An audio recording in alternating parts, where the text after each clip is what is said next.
ಕಳೆದ ಕೆಲವು ದಿನಗಳಿಂದ ನಾವು ಪಂಚಮಸಾಲಿ ಮೀಸಲಾತಿ ಹೋರಾಟದ ಬಗ್ಗೆ ಆರ್ಗನೈಸರ್ಸ್ ಜೊತೆ ಮಾತಾಡ್ತಾ ಇದ್ವಿ. ಜೊತೆಗೆ ಇವರ ಮನವಿಯನ್ನು ಸರ್ಕಾರಕ್ಕೂ ಕೂಡ ತಲುಪಿಸಿದ್ವಿ. ಸರ್ಕಾರ ಕೂಡ ಅವರಿಗೆ ಮನವಿ ಮಾಡಿಕೊಂಡಿತ್ತು, ನಿಮ್ಮದು ಏನೇ ಹೋರಾಟ ಇದ್ದರೂ ಕೂಡ ಶಾಂತಿಯುತವಾಗಿರಲಿ ಅಂತ ಹೇಳಿ. ಈಗಾಗಲೇ ಮಾನ್ಯ ಡಿ ಸಿ ಅವರು ಹೇಳಿದ ಹಾಗೆ ಮಾನ್ಯ ಹೈಕೋರ್ಟ್ ತುಂಬ ಕ್ಲಿಯರಾಗಿ ಈ ಒಂದು ಸಮಾವೇಶಕ್ಕೆ ಅನುಮತಿಯನ್ನು ಕೊಡಬೇಕು, ಜೊತೆಗೆ ಸಮಾವೇಶ ಕೂಡ ಶಾಂತಿಯುತವಾಗಿ ನಡೀಬೇಕು ಅಂತ ಹೇಳಿ ತುಂಬ ದ್ವಂದ್ವದ ಅವಕಾಶವಿಲ್ಲದೆ ಇರುವ ರೀತಿಯಲ್ಲಿ ಮಾನ್ಯ ಉಚ್ಚ ನ್ಯಾಯಾಲಯ ಆದೇಶವನ್ನು ನೀಡಿತ್ತು.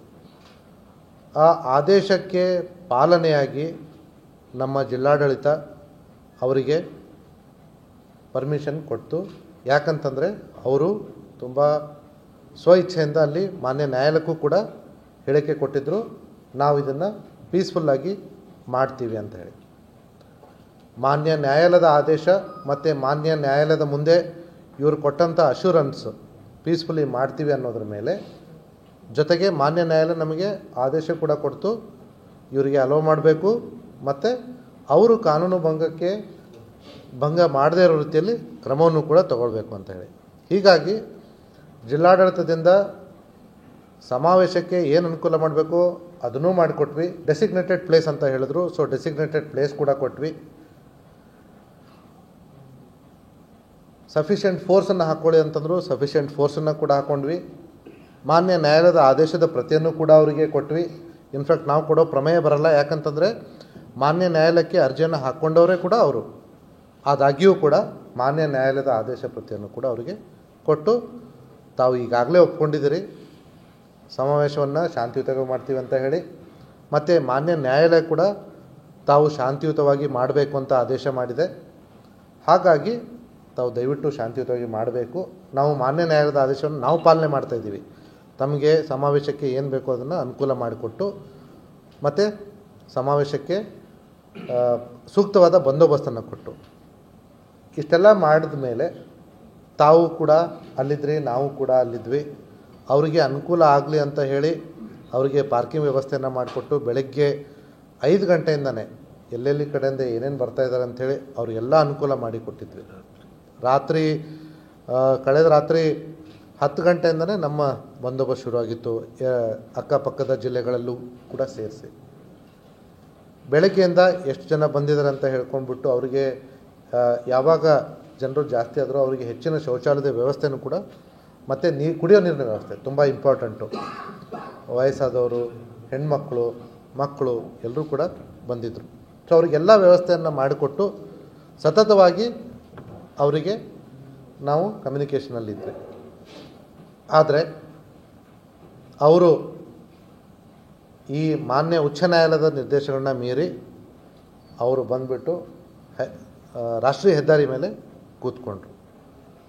ಅದ್ರ ಜೊತೆಗೆ ಅಷ್ಟಾದರೂ ಕೂಡ ನಾವು ಅವರ ಮನವೊಲಿಸಲಿಕ್ಕೆ ತುಂಬ ಪ್ರಯತ್ನ ಕೂಡ ನಡೆಸ್ತಾ ಇದ್ವಿ.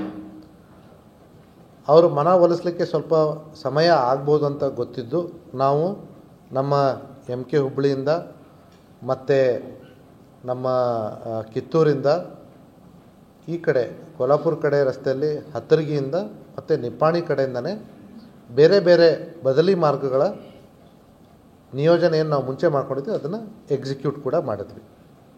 ಇದರ ಜೊತೆಗೆ ಸಿಟಿ ಒಳಗಡೆ ಕೂಡ ನಮ್ಮ ಮಾರಿಹಾಳ್ ರಸ್ತೆ ಮುಖಾಂತರವಾಗಿ ಕೂಡ ಬದಲಿ ಮಾರ್ಗ ವ್ಯವಸ್ಥೆಯನ್ನು ಸಾರ್ವಜನಿಕರಿಗೆ ತೊಂದರೆ ಆಗಬಾರ್ದು ಅಂತೇಳಿ ಕಲ್ಪಿಸ್ಕೊಂಡ್ವಿ. ನಾವು ಯಾವಾಗ ರಾಷ್ಟ್ರೀಯ ಹೆದ್ದಾರಿ ಮೇಲೆ ಆಯೋಜಕರು ಬಂದು ಕುಂತರೋ ಆವಾಗ ಅವರಿಗೆ ಸಫಿಷಿಯೆಂಟ್ಲಿ ವಾರ್ನ್ ಮಾಡಿದ್ವಿ, ನೀವು ಮಾಡ್ತಾ ಇರೋದು ತಪ್ಪಿದೆ, ನೀವು ದಯವಿಟ್ಟು ಇಲ್ಲಿಂದ ಏಳಲೇಬೇಕು ಅಂತ ಹೇಳಿ. ನಮ್ಮ ಹಿರಿಯ ಎಲ್ಲ ಅಧಿಕಾರಿಗಳು ಕೂಡ ಆ ಸಂದರ್ಭದಲ್ಲಿ ಅಲ್ಲಿದ್ದರು, ಅವರು ಕೂಡ ಅವರಿಗೆ ತುಂಬ ಹೇಳಿದ್ರು. ಯಾವಾಗ ಅದು ಆಗಲಿಲ್ವೋ ನಾವು ಅವ್ರನ್ನ ಬಲವಂತವಾಗಿ ಅಲ್ಲಿಂದ ಮಾಡಬೇಕಾದ ಪ್ರಮೇಯ ಬಂದಿತ್ತು. ಅವರಿಗೆ ಅಷ್ಟಾದರೂ ಕೂಡ ಮನವೊಲಿಸಲಿಕ್ಕೆ ನಾವು ಮಾಡ್ತಾಯಿದ್ವಿ. ಈ ಮಧ್ಯದಲ್ಲಿ ತಾವುಗಳು ಕೂಡ ಅಲ್ಲಿದ್ರಿ, ನೋಡಿದ್ರಿ, ಹಲವಾರು ಬ್ಯಾರಿಕೇಡ್ಗಳನ್ನ ಅವರು ಮುರಿದು ಹಾಕಿದ್ರು. ತದನಂತರ ಅಚಾನಕ್ಕಾಗಿ ಕಲ್ಲು ತೂರಾಟ ಭಾರೀ ಕಲ್ಲು ತೂರಾಟ ಮತ್ತು ಚಪ್ಪಲಿ ತೂರಾಟ ಶುರು ಆಯಿತು. ನಮ್ಮ ಹತ್ರ ವಿಡಿಯೋಗಳಿದ್ದಾವೆ, ತಾವುಗಳು ಕೂಡ ಅಲ್ಲಿದ್ರಿ, ತಾವು ನೋಡ್ಬೋದು ಈ ವಿಡಿಯೋಗಳಲ್ಲಿ ಯಾವ ರೀತಿ ಅವರು ಕಾನೂನನ್ನು ಕೈಗೆತ್ತಿಕೊಂಡು ಕಾನೂನನ್ನು ಮುರಿದು, ಜೊತೆಗೆ ಮಾನ್ಯ ಉಚ್ಚ ನ್ಯಾಯಾಲಯದ ಆದೇಶವನ್ನು ಕಡೆಗಣನೆ ಮಾಡಿ ಈ ಕಲ್ಲು ತೂರಾಟ ನಡೆಸಿದ್ರಂತ.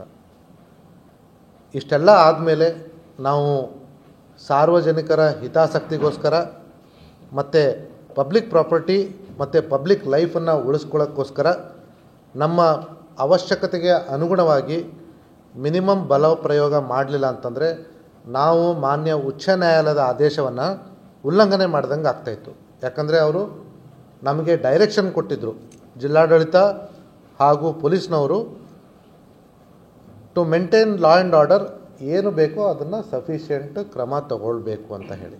ಹೀಗಾಗಿ ನಾವು ಕಳೆದ 2 ದಿವಸ ಅಲ್ಲ, ಕಳೆದ 1 ವಾರದಿಂದ ಏನೆಲ್ಲ ಪ್ರಯತ್ನಗಳನ್ನ ಮಾಡಿದ್ರೂ ಕೂಡ, ನಾವು ಎಷ್ಟೇ ಪ್ರಯತ್ನ ಮಾಡಿ ಅವರ ಮನವೊಲಿಸಲಿಕ್ಕೆ ಪ್ರಯತ್ನ ಮಾಡಿದ್ರೂ ಕೂಡ ಅವರು ನಮ್ಮ ಪೀಸ್ಫುಲ್ ಪ್ರೊಟೆಸ್ಟ್ಗೆ ನಾವು ಕೊಟ್ಟಿರ್ತಕ್ಕಂಥ ಅನುಮತಿಯನ್ನು ಅವರು ಒಪ್ಪಿಕೊಂಡು ಇಲ್ಲಿ ಪೀಸ್ಫುಲ್ಲಾಗಿ ಮಾಡ್ತೀನಿ ಅಂತ ಹೇಳಿದ್ರು ಕೂಡ, ಮಾನ್ಯ ನ್ಯಾಯಾಲಯದ ಆದೇಶ ಪೀಸ್ಫುಲ್ಲಾಗಿ ಮಾಡಬೇಕು ಅಂತ ಇದ್ದರೂ ಕೂಡ ಅದನ್ನು ಮೀರಿ ಕಾನೂನು ಉಲ್ಲಂಘನೆ ಮಾಡಿದ್ದಕ್ಕೆ ನಾವು ಇವತ್ತಿನ ದಿವಸ ದುರದೃಷ್ಟಕರ ಪರಿಸ್ಥಿತಿಯಲ್ಲಿ ಈ ಒಂದು ಬಲಪ್ರಯೋಗ, ಮಿನಿಮಮ್ ಬಲಪ್ರಯೋಗ, ಈಗಾಗಲೇ ನಮ್ಮ ಮಾನ್ಯ ಕಮಿಷನರು ಹೇಳಿದ ಹಾಗೆ ನಮ್ಮ ಪೊಲೀಸರು 14 ಜನ ಗಾಯಗೊಂಡಿದ್ದಾರೆ. ಲಾಠಿ ಇದ್ದವರು ನಮಗೆ ಕಾನೂನು ಮಾನ್ಯ ನ್ಯಾಯಾಲಯದ ಆದೇಶ ಇದ್ದರೂ ಕೂಡ ನಮ್ಮವರೇ 14 ಜನ ಗಾಯಗೊಂಡಿದ್ದಾರೆ. ಪ್ರೊಟೆಸ್ಟರ್ಸು, ಈ ಸಮಾವೇಶಕ್ಕೆ ಬಂದಂತಕ್ಕಂಥವ್ರು, ಈಗ ನಮಗೆ ಬಂದಿರತಕ್ಕಂಥ ಮಾಹಿತಿ ಪ್ರಕಾರ 4 ಜನ ಆಸ್ಪತ್ರೆಯಲ್ಲಿ, 10 ಜನ ಆಸ್ಪತ್ರೆಯಲ್ಲಿ ಚಿಕಿತ್ಸೆಗೆ ದಾಖಲಾಗಿದ್ದಾರೆ. ಈಗಾಗಲೇ ಮಾನ್ಯ ಕಮಿಷನರವರು ಮತ್ತು ಮಾನ್ಯ DC ಅವರು ಅಲ್ಲಿ ಹೋರಾಟದಲ್ಲಿ ಭಾಗಿಯಾಗಿ ಯಾರು ಗಾಯಗೊಂಡಿದ್ದಾರೋ ಅವರಿಗೆ ಜಿಲ್ಲಾಡಳಿತದ ವತಿಯಿಂದ ಉಚಿತ ಚಿಕಿತ್ಸೆಯನ್ನು ಆಲ್ರೆಡಿ ನೀಡಲಾಗ್ತಾಯಿದೆ. ಮತ್ತು ಈಗಾಗಲೇ ಅವರು ಡಾಕ್ಟ್ರುಗಳಿಗೆ ಕೂಡ ಮಾತಾಡ್ಕೊಂಡಿದ್ದಾರೆ, ಅವರಿಗೆ ಯಾರಿಗೂ ಕೂಡ ಗಂಭೀರ ಸ್ವರೂಪದ ಗಾಯಗಳು ಆಗಿಲ್ಲ ಅಂತ ಹೇಳಿ. ಬದಲಾಗಿ ನಮ್ಮ ಒಬ್ಬ ಪೊಲೀಸ್ ಸಿಬ್ಬಂದಿಗೆ ಫ್ರ್ಯಾಕ್ಚರ್ ಆಗಿದೆ, ಇನ್ನೊಬ್ಬ ಪೊಲೀಸ್ ಸಿಬ್ಬಂದಿಯ ಹೆಲ್ಮೆಟ್ಟು ಒಡೆದು ಚೂರಾಗಿ ಮತ್ತೆ ಅವರ ತಲೆಗೆ ಕಲ್ಲು ಬಿದ್ದು ತಲೆಗೆ ಗಾಯ ಆಗಿದೆ.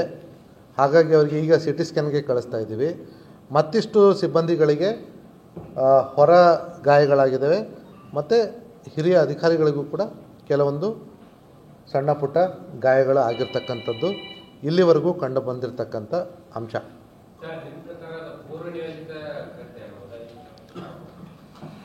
ನಾವು ಈ ಸಂದರ್ಭದಲ್ಲಿ ಪೂರ್ವ ನಿಯೋಜಿತ ಕೃತ್ಯ ಹೌದು ಅಲ್ಲದಂತ ಹೇಳಲಿಕ್ಕೆ ಆಗಲ್ಲ. ಆದರೆ ನಾವು ಕಾನೂನು ಮತ್ತು ಸುವ್ಯವಸ್ಥೆಯನ್ನು ಪಾಲನೆ ಮಾಡಲಿಕ್ಕೆ ಏನು ಅವಶ್ಯಕತೆ ಕ್ರಮಗಳನ್ನ ತಗೊಳ್ಬೇಕಾಗಿತ್ತೋ ಅದನ್ನು ತಗೊಂಡಿದ್ದೀವಿ ಅಂತ ಹೇಳಲಿಕ್ಕೆ ಇಚ್ಛೆ ಪಡ್ತೀನಿ.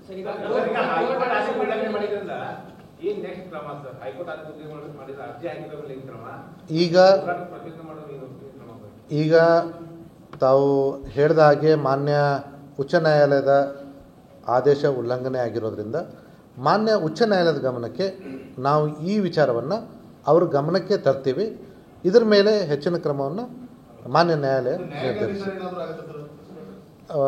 ನಾನು ಈ ಕಡೆ ಕೂತ್ಕೊಂಡು ನಮ್ಮ ಮಾನ್ಯ ನ್ಯಾಯಾಲಯದ ಗಮನಕ್ಕೆ ತರ್ತೀವಿ, ಅದು ಅವರಿಗೆ ಬಿಟ್ಟಂಥ ವಿಚಾರ.